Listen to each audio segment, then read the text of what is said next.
Welcome to Books for Success. Today, we're delving into the wisdom within The Sublime Object of Ideology by Slavoj Žižek. The Sublime Object of Ideology explores how ideology shapes our perception of reality and influences our desires, even in a supposedly post-ideological world. The book examines the unconscious structures underlying our beliefs, the nature of social and political symptoms, and the paradoxical enjoyment we derive from ideological systems, offering a fresh perspective on how meaning is constructed in society. Before we begin, subscribe and ring the bell for notifications if you want to keep receiving the knowledge of book summaries about health, wealth, love, psychology, and much more. Don't be shy about dropping your book suggestions for us to summarize.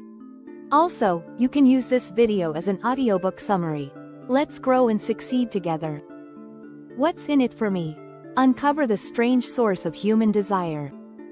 The Sublime Object of Ideology, Slavoj Žižek. The Sublime Object of Ideology. Uncover the hidden forces shaping ideology and human perception. There's a philosopher out there who claims to eat from a trash can every day. Not literally, of course, but a trash can of ideology. This philosopher believes the ideas we're fed often cloud our ability to really see what's in front of us, and he makes it a point to find deeper meaning in things we might overlook. He finds profound insights in lowbrow comedy, and even draws out profound political commentary lurking in Jane Austen novels. Enter the world of Slavoj Žižek, the media-savvy rock star of contemporary philosophy. Žižek challenges us to question the hidden forces shaping our thoughts and desires. While some hail him as a genius, others dismiss him as a provocateur. He blends high theory with pop culture, making complex ideas accessible and controversial. He asks us, are we truly free thinkers, or puppets of unseen forces? This summary dives into a mind-bending exploration of ideology, desire and the nature of reality itself. Žižek's ideas invite you to question everything you thought you knew about yourself and the world around you. The End of Ideology? Chapter 1: The End of Ideology? Imagine yourself back in 1989. The Berlin Wall is being smashed to pieces by eager Germans, and with it, the grand ideological battle of the 20th century seems to be ending. Capitalism has triumphed, some even declare it's the end of history. But is ideology ever really dead? Enter Slavoj Žižek, a philosopher who dares to challenge this view. He argues that ideology isn't gone, it's just hiding in plain sight, woven into the very fabric of our daily lives. To understand Žižek's radical perspective, you need to step into the world of post-structuralism. For thousands of years, philosophers from Aristotle to Wittgenstein had been occupied with finding fixed meaning in language. They believed that only through careful definition could humans really describe reality. But the philosophies which emerged in the late 20th century treat language as a vast, ever-shifting network where meaning is never fixed. When you apply that to your understanding of reality, things that once felt solid start to seem a bit wobbly. Enter French psychoanalyst Jacques Lacan. He proposed a revolutionary way of understanding the unconscious. Instead of seeing it as Freud did, a murky pool of repressed instincts, Lacan suggested it functions much like a language. This doesn't mean the unconscious uses words as we do, but rather that it operates using similar principles of meaning-making. Think of your unconscious as a vast network of symbols and associations. Just as words gain meaning through their relationships to other words, your unconscious thoughts and desires are shaped by complex connections to other ideas and experiences. These connections often operate below the surface of your awareness, influencing your thoughts, feelings and actions in subtle ways. For example, you might find yourself inexplicably drawn to certain patterns or repeating certain behaviors without knowing why. Lacan would suggest these are like phrases in the language of your unconscious, expressing deeper desires or conflicts that you're not consciously aware of. This approach opened up new ways of interpreting human behavior and culture. It suggests that our innermost thoughts and desires, while deeply personal, are also shaped by the symbolic systems we inhabit, from language itself to the broader cultural narratives we live within. Žižek takes these heady ideas and applies them to everything from politics to pop culture. He's like a magician, revealing the hidden ideological structures in places you'd least expect, that romantic comedy you love. It's reinforcing certain ideas about love and society. Your desire for the latest gadget? It's part of a larger system of meaning tied to capitalism and consumerism. But what exactly is ideology in this post-Cold War world? Imagine it as an invisible pair of glasses you're wearing right now. These glasses color everything you see, influencing your thoughts and actions in subtle ways. It's not just what you think. It's the very framework that shapes how you think. The Sublime Object. Even if you've never read the original book or seen one of the countless film adaptations of Jane Austen's Pride and Prejudice, you likely know every twist and turn of the plot. Chapter 2: The Sublime Object. The storyline of poor but plucky Elizabeth and handsome rich Mr. Darcy, who clash on first meeting but finally fall in love, has captivated audiences for centuries and spawned countless imitations. Why? Žižek would argue it's not just the story, but the underlying ideological structure that keeps us hooked. In Austen's world, love and social status dance a complicated waltz. At first glance, the novel is a simple romance. But look closer, and you'll see an intricate depiction of social norms, class expectations, and desires that shape the characters' actions. This, Žižek argues, is ideology at work. Ideology isn't just a set of beliefs you consciously hold. It's the invisible framework that shapes how you perceive and interact with the world. It's like the grammar of society. You use it every day without thinking about it. Austen's genius was drawing it in vivid detail in her novels. But ideology is at work in your daily life, too. Consider how you choose your clothes each morning. You might think it's a purely personal choice, but your decisions are influenced by unspoken rules about what's appropriate, fashionable, or expressive of your identity. That's ideology in action. And ideology isn't just restrictive. It's also the source of pleasure, or as Lacan calls it in French, jouissance. Think about the joy you get from finding the perfect outfit. It's not just about the clothes. It's about either fitting into or boldly defying society's expectations.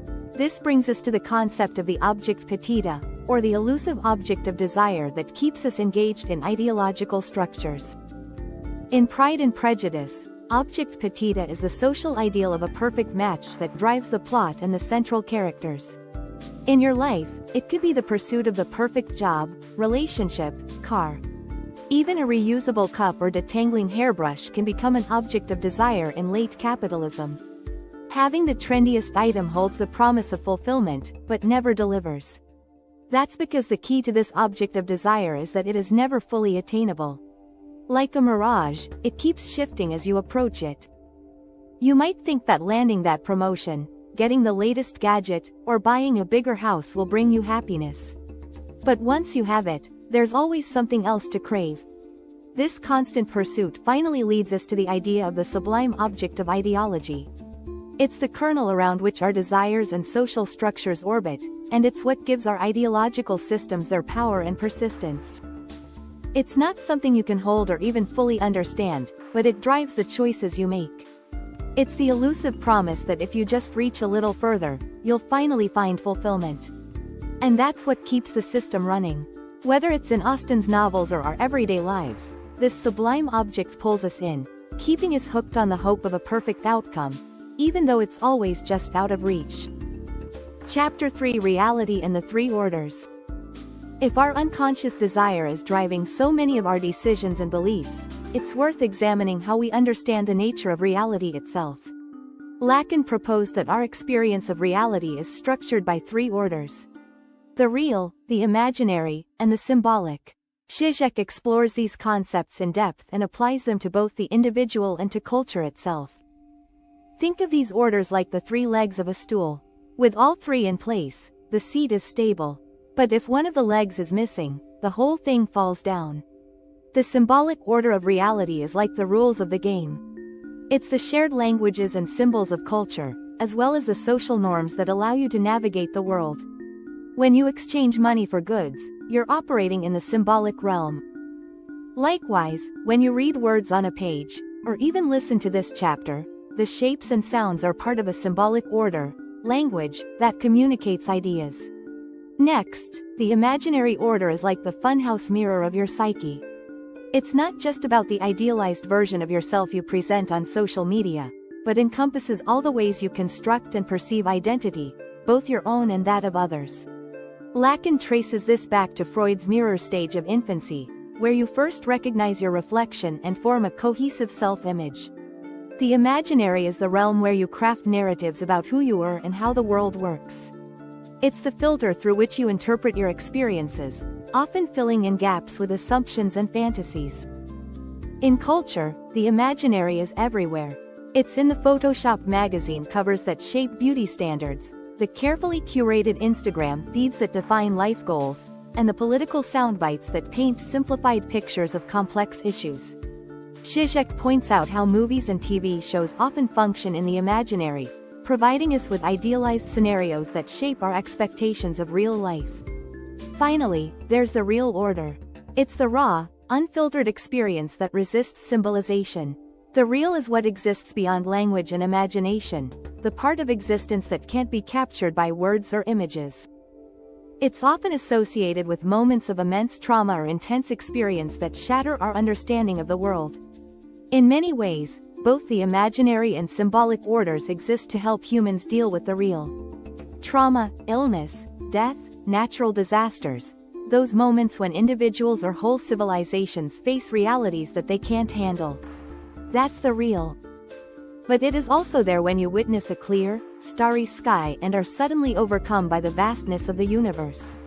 In other words, the sublime. By acknowledging the real, you recognize that there's always something that escapes our understanding, a fundamental gap in our experience of reality that can never be fully closed. Chapter 4: The Symptom.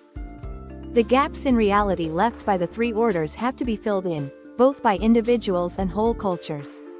To understand how this works, imagine you're a detective trying to solve the mystery of your own mind. You've noticed some quirks in your behavior. Maybe you always take the long way home, or you can't resist buying books you never read. These aren't just random habits, they're clues. In Žižek's philosophy, these peculiarities are called symptoms. A symptom isn't a sign of disorder, it's a compromise between your conscious desires and unconscious conflicts. It's like a pressure valve for your psyche, releasing tension in unexpected ways.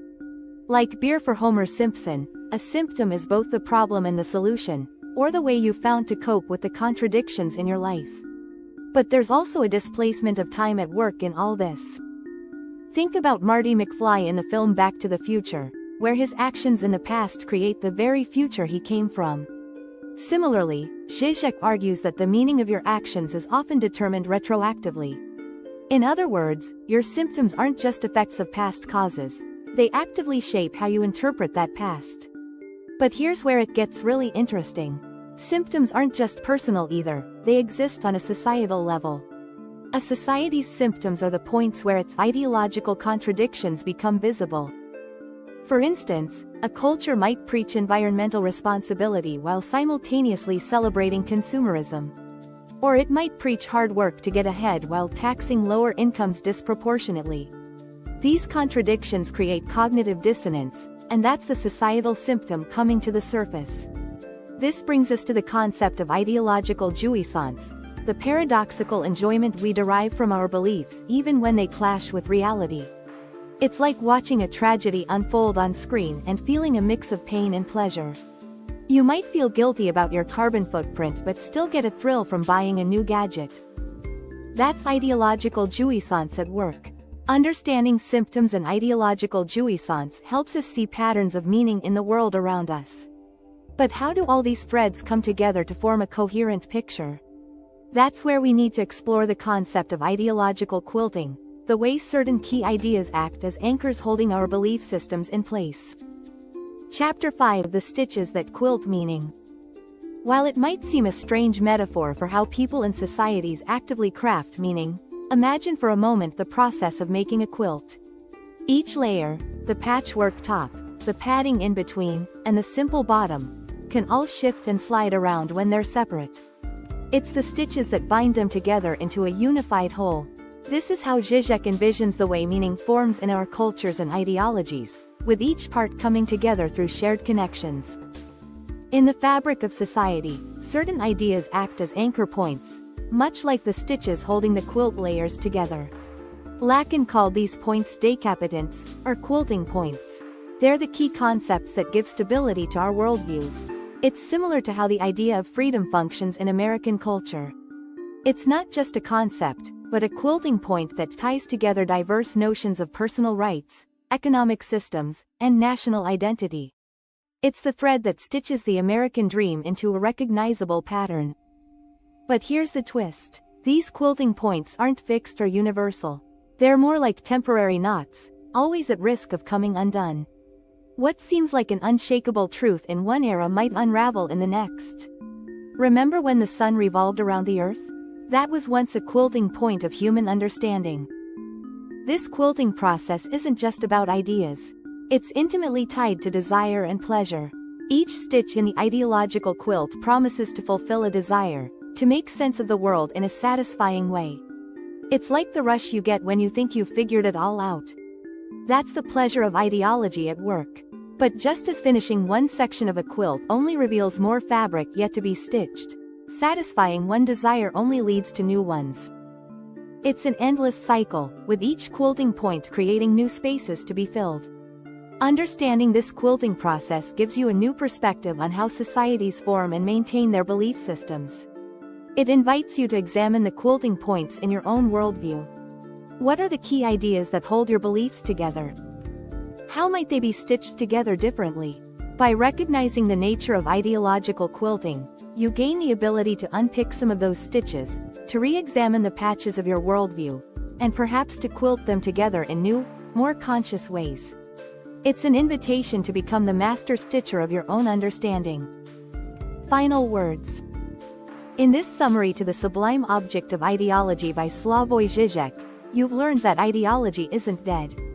It permeates our daily lives, shaping how we perceive and interact with the world. Our reality is shaped by three parts: the symbolic, which is made up of societal rules and language; the imaginary, which is how we see ourselves and others; and the real, which is raw, unfiltered experience. Symptoms show up when conscious desires and unconscious conflicts collide, both in people and in society. We get a strange kind of enjoyment, called ideological jouissance, from our beliefs, even when they clash with reality. Just like in quilting, key ideas hold our belief systems together, but they can always shift and change. Thanks for being part of our insightful voyage. If our summary piqued your interest, we encourage you to dive into the complete book for a deeper understanding. Don't forget to like this video, subscribe for more content if you're new here, and share it with others who might find it valuable. Keep on reading, discovering, and advancing until our next adventure.